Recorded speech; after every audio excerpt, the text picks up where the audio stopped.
अस्सलाम वालेकुम। 4 साल के बाद मैं आया हूँ जी, और बहुत काम करने को है। प्राइम मिनिस्टर साहब का मैं बड़ा मशहूर हूँ।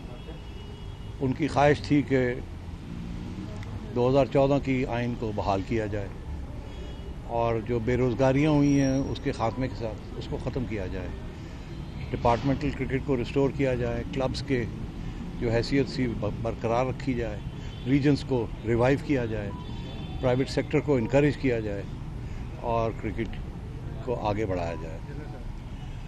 4 साल में बहुत कुछ यहाँ हुआ है, मैं उसके ऊपर अभी कोई तबसरा नहीं करूँगा, मगर मेरा ख्याल है कि जिस स्टेट में इस वक्त हम देख रहे हैं क्रिकेट टीम को और क्रिकेट प्लेयर्स की जो मसले हैं, हमारी तवज्जो यही होगी कि उसको हल करने की कोशिश करेंगे हम।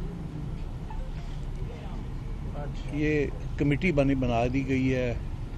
हमारी कोशिश होगी कि अगले 3 माह के अंदर अंदर या 4 माह के अंदर अंदर जो तब्दीलियां करनी हैं ग्राउंड पे रिवाइव करने के लिए डिपार्टमेंटल क्रिकेट और रीजनल क्रिकेट वो पूरी की जाएं और उसके बाद 2014 की आइन जो है उसको पूरी तरीके से बहाल किया जाए और फिर ये बोर्ड बनेगा इलेक्टेड रिप्रेजेंटेटिव्स का, जैसे पहले था 4 डिपार्टमेंट्स की तरफ से और 4 रीजन्स की तरफ से, और 2 प्राइम मिनिस्टर के नॉमिनीज़ होंगे, फिर इलेक्शंस होंगे और फिर हस्ब मामूल बोर्ड फंक्शन करेगा जैसे पहले करता रहा था। तो ये हमारा एजेंडा है। बेसिक एजेंडा डोमेस्टिक क्रिकेट की रिफॉर्म का है। आपको याद होगा कि हमारे दौर में हमने PSL को भी लॉन्च किया और इंटरनेशनल क्रिकेट को भी वापस लेके आए, और अब सूरत हाल ये है कि फॉरेन टीम्स आनी शुरू हो गई हैं और मैचेस भी शुरू हो गए हैं। थोड़ा सा ऊंची बोलिएगा। सो मैं ज़रा और बात नहीं करना चाहूँगा। सबसे ज़्यादा अहमियत हमारे लिए यही है कि डोमेस्टिक क्रिकेट स्ट्रक्चर को अब हमने ठीक करना है, और डोमेस्टिक क्रिकेट स्ट्रक्चर को ऐसे ठीक करना है कि जो अब 4 साल से जो एक फैमिन रही है यहाँ, आप हमारी क्रिकेट टीम देख लें, मुझे बताएं कितने नए लोग डोमेस्टिक क्रिकेट ने सप्लाई किए हैं। लगता है ऐसे है कि PSL ही सप्लाई कर रहा है, डोमेस्टिक क्रिकेट से तो बड़े कम लोग आए हैं, और अगर आते भी हैं तो उनको मौका नहीं मिल रहा। तो ये बहुत बड़ा चैलेंज है कि जैसे एक PSL बहुत बड़ा इंटरनेशनल ब्रांड बना है, इसी तरीके के साथ डोमेस्टिक क्रिकेट को भी हमने उस लेवल पे लेके जाना है ताकि टेस्ट प्लेइंग क्रिकेटर्स और वनडे क्रिकेटर्स जो है हमें वहाँ से मिल जाएं। इंशाल्लाह पूरी हमारी कोशिश होगी और रिसोर्सेज होंगे कि हम ये चीज़ आपके आगे पेश करें। हमारी और भी बहुत सी कोशिशें होंगी, मगर ये मेरी प्राइमरी ड्यूटी है इसके जो स्पिरिट ऑफ 2014 कॉन्स्टिट्यूशन है उसको रिस्टोर किया जाए। मैं और कोई स्पेसिफिक बात अभी नहीं करना चाहूँगा, क्योंकि अभी हमारी कमेटी की पहली मीटिंग होगी अगले 1-2 दिनों में। जैसे सब लोग इकट्ठे हो सकते हैं तो फिर हम जो मेजर इश्यूज़ हैं वो हम डिस्कस करेंगे और आपके साथ राब्ते रखेंगे और आपको आगाह करते रहेंगे कि क्या फ़ैसले हो रहे हैं और किस तरीके से हम आगे बढ़ेंगे। अभी न्यूजीलैंड की टीम आ गई है। मेरा ख़्याल है कि मुझे और हमारे साथियों को कुछ कराची जाना चाहिए ताकि रिप्रेजेंटेशन हो। बड़ी अहम दौरा है ये। तो हमारी यही कोशिश है कि ये जो 2 टेस्ट्स हैं ये अच्छे माहौल में हो जाएं, और हमारी उम्मीद है कि हमारी कारकर्दगी अच्छी होगी। बस मैं सिर्फ ये कहना चाहूँगा कि एक क्रिकेट टीम अनाउंस हो चुकी है। पता नहीं मुनासिब है या नहीं है कि इस पर कुछ तब्दीली लाई जाए या ना लाई जाए, या इसको रहने दिया जाए। इसमें 2 पॉइंट्स ऑफ व्यू हैं, 2, और वो हम डिस्कस कर लेंगे। तो इसलिए इसके ऊपर अगर और कोई सवाल ना हो तो बेहतर है, बिकॉज़ इसके ऊपर अभी हमने कोई फ़ैसला नहीं किया है। जैसे मैंने कहा 2 मौक़िफ़ हैं। एक ये है कि नहीं तब्दीली करें अगर चाहते हैं, दूसरा मौक़िफ़ ये है कि नहीं अभी ना छेड़ें किसी चीज़ को, चलने दें जो भी है। काश कि ये टीम ना अनाउंस हुई होती तो ज़रूर हम इस पर गौर करते और शायद कोई नए आइडियाज़ के साथ अप्रोच करते, मगर शायद वो मौका अभी नहीं है, पर देखेंगे। So with those words I like to close. अब आप अगर कोई सवाल हैं तो 1 by 1 if Sami you could organise it, I will be happy to answer. जी यूसुफ साहब। सेठी साहब, इंडिया के साथ हमारा क्या स्टांस होगा, क्योंकि एशिया कप हमने करवा दिया। देखिए ये अभी it's too early for me to say इस किस्म की स्ट्रेटेजिक इश्यूज़, ये इश्यूज़ जो हैं ये डिस्कस किए जाएंगे हमारी कमेटी के अंदर। अभी तो मुझे ये भी नहीं पता कि यहाँ ऑलरेडी क्या फ़ैसले हो चुके हैं, कितनी गहराई में वो फ़ैसले हुए हैं, क्या सोच थी उनके पीछे।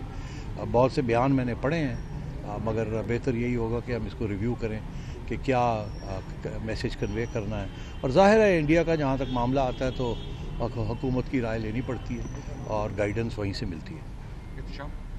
सर साहब, आपने बड़ी अच्छी बात डोमेस्टिक क्रिकेट पे फोकस होगा आपका, लेकिन आपके डिस्ट्रिक्ट और रीजन सब डॉर्मेंट पड़े हुए हैं, तो कितना टाइम लेंगे इनको रिवाइव करने में, इलेक्शन बॉडीज बनने में? ये 4 महीने के अंदर अंदर इंशाल्लाह हो जाएगा। क्यों शेख साहब? जी हाँ।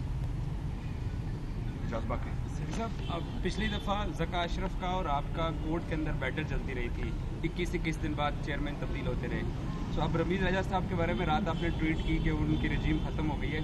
सो अब कोई ऐसी कोई कन्फ्रंटेशन तो नज़र नहीं आ रही आपको? हमारी तरफ से तो कोई कॉन्फ्रंटेशन नहीं है। मैं तो खुद रिज़ाइन करके चला गया था। कॉन्फ्रंटेशन में मैं बिलीव ही नहीं करता। Last question Qadir Khwaja. अच्छा सर, आपने इंटरनेशनल क्रिकेट की बहाली की है और जिस तरह अभी चंद दिनों पहले ये काफ़ी सोशल मीडिया पर चल रहा था कि पेशावर के हवाले से रेड फ्लैग का कहा गया है रमीज़ राजा की तरफ से, तो क्या रेड फ्लैग है या वाकई अब इंटरनेशनल क्रिकेट पेशावर में भी दोबारा बहाल हो? कोई रेड फ्लैग नहीं है, कोई रेड फ्लैग नहीं है। मुझे याद है कि जब इंटरनेशनल क्रिकेट की बहाली की बात हो रही थी तो कराची वाले मुझे ये कहते थे कि सवाल ही पैदा नहीं होता कि आप कराची में मैचेस कराएं, आप तो लाहौर में कराएंगे या मुल्तान में कराएंगे। तो मैंने फिर कहा उनको कि नहीं, आप फिक्र ना करें, जैसे रिस्टोरेशन होती है मैं पहले कराची आऊँगा। और मैंने तीनों वेस्ट इंडीज़ के मैचेस कराची में करवाए थे। मैं आपको आज कह रहा हूँ कि पेशावर असी आए, सवाल ही पैदा नहीं होता कि पेशावर हम ना जाएं। वहाँ स्टेडियम तैयार हो रहा है, मुझे एश्योरेंस मिल गई है, ऑलरेडी मेरी बातचीत हो चुकी है कि 6 माह के अंदर अंदर वो तैयार कर देंगे और as soon as the stadium is ready हम जाएंगे, खेलेंगे पेशावर में। Chairman will take one last question. Afsan Jat. Seth साहब, ये बताइएगा कि अब जो मुल्क में सियासी सूरत हाल है, अगर 3 माह बाद 4 माह बाद जब भी इलेक्शन होते हैं उसके बाद जो है वो दोबारा से अगर दोबारा खान साहब आ जाते हैं या कोई भी और गवर्नमेंट आती है तो फिर ये तब्दीली शुरू हो जाएगी और दोबारा से क्रिकेट का तसलसल ऐसे ही टूटता रहेगा जैसे आज जो है वो अब दोबारा पुराने सेक्टर की तरफ जा रहे हैं? नहीं, देखिए, इसके बारे में तो कोई कुछ नहीं कह सकता। हमें तो ये भी नहीं पता इलेक्शन होंगे कब और कौन जीतेगा या कौन हारेगा। मगर ये बात सही है कि हमारा जो स्पोर्ट्स ऑर्डिनेंस है जिसके तहत पीसीबी ऑपरेट करता है वो कम्प्लीटली डिपेंडेंट है पेट्रन के ऊपर। पेट्रन की बहुत राइट्स हैं इसके अंदर और पेट्रन्स ने पहले भी एक्सरसाइज की हैं और आगे भी वो ज़रूर करेंगे। तो इसके बारे में कोई एश्योरेंस नहीं है। अलबत्ता ये ज़रूर है कि कारकर्दगी बड़ी इंपॉर्टेंट होती है। कारकर्दगी अगर अच्छी ना हो तो एक मौका मिल जाता है लोगों को कि जी तब्दील करें, तब्दीली लाएं। अगर कारकर्दगी अच्छी हो तो फिर तब्दीली का जवाब बनता नहीं है। तो अब सूरत हाल ये है कि हमारा तो ये ख्याल है कि हमारी कारकर्दगी अच्छी थी। बहुत कुछ हुआ हमारे ज़माने में। 5 साल मैं यहाँ रहा हूँ, जिसमें से 2 साल एज चेयरमैन और 3 साल एज चेयरमैन ऑफ PSL। तो हमने तो बहुत डिलीवरी दी, बहुत सी लंबी लिस्ट है हमारी, हमने क्या क्या अचीव किया, क्या नहीं किया। मगर जब नई हुकूमत आई तो उस वक़्त मैं आज आपको बता रहा हूँ कि मुझे ये कहा गया था एट द हाईएस्ट लेवल कि जी आप बिल्कुल बैठे रहें, आपने नहीं जाना, हमारी बातचीत हो गई है। आपको पता मैं किसकी तरफ इशारा कर रहा हूँ कि हो गई है और आपको नहीं हिलाया जाएगा। मगर फिर मैंने देखा कि ये मुनासिब नहीं है। पेट्रन का राइट है कि वो जिसको चाहे वो ले आए और अपनी एक विज़न इम्प्लीमेंट करने की कोशिश करें। और हमारा यही ख्याल था कि इमरान खान साहब की विज़न जो है वो शायद बेहतरी क्रिएट करेगी। इसलिए मैं रास्ते में खड़ा नहीं होना चाहता था। मैं चाहता तो मैं बैठ जाता, डट जाता, लड़ाई करता, अदालतों में जाता या सिफारिशें कराता, जो कि इस मुल्क में होता रहा है। तो मैंने कहा नहीं, इसकी ज़रूरत नहीं है, इज़्ज़त के साथ घर चले जाएं, हम उनको मौका दिया जाए। अब उनको 4 साल का मौका मिला है, मैं उनके बारे में कुछ नहीं कहूँगा। आप खुद जानते हैं क्या हुआ और क्या नहीं हुआ, कितनी कामयाबी हुई और कितनी नहीं हुई। इसलिए मैं उन बातों में नहीं जाऊँगा। हम आगे देखेंगे कि आगे हम क्या कर सकते हैं क्रिकेट के लिए और पाकिस्तान के लिए। Thank you. जैसे अब जो भी फैसले होंगे will keep you updated. Thank you. और इंशाल्लाह मैं आपसे ये कहूँ कि मैं आप सबसे साथ राब्ते में रहूँगा।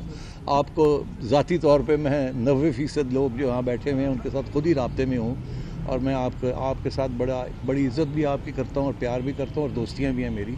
तो किसी को कोई रुकावट नहीं है। आप डायरेक्ट मेरे साथ जब चाहें, आपको पता है कैसे करना है, आप लोग करते भी रहें और इंशाल्लाह मैं हमेशा आपके लिए अवेलेबल रहूँगा। Thank you.